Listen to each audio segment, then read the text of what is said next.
جو کہ 1000 مہینوں سے افضل ہے۔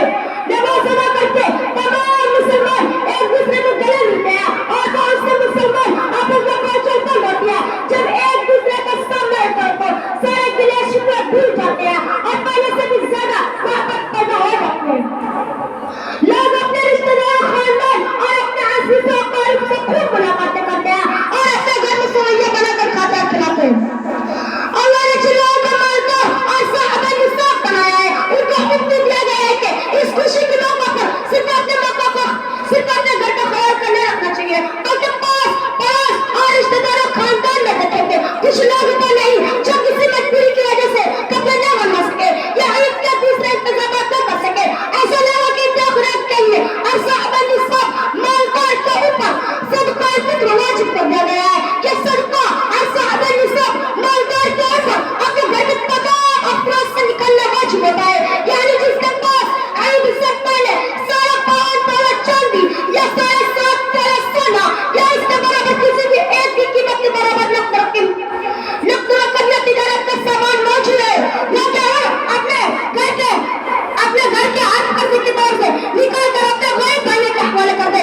بہتر یہ ہے کہ عید سے پہلے حوالے کر دے تاکہ غریب بھائی اور ان کے بچے اچھی طرح خوشی منا سکے۔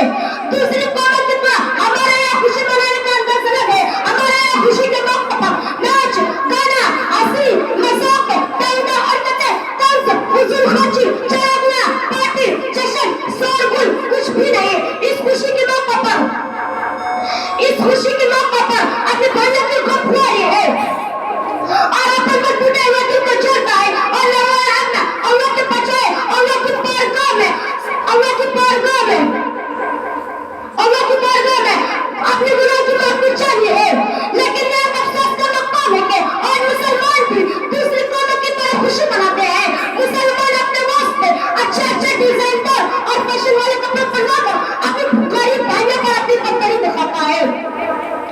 رمضان کے مہینے میں روزہ کے ذریعے سے اپنے تعلیم ملتی ہے کہ فیصلے ایک برائی کے قریب بھی نہ جائے، مگر دوسرے ہی دن سینما، تھیٹر اور اپنا وقت بازاروں میں گزارنے لگتے ہیں اور اس طرح خوشی مناتے ہیں کہ ہمارے نماز وغیرہ میں قضا ہو جاتی ہے۔ ہماری زندگی میں نہ جانے کتنی بار عید الفطر آئی اور گزر گئی، کیا ہم نے غور کیا کہ اتنی رحمت اور بخشش جو بنانے کی توفیق کو ہوا ہے کیا وہ تیار اس کے مستحق ہے؟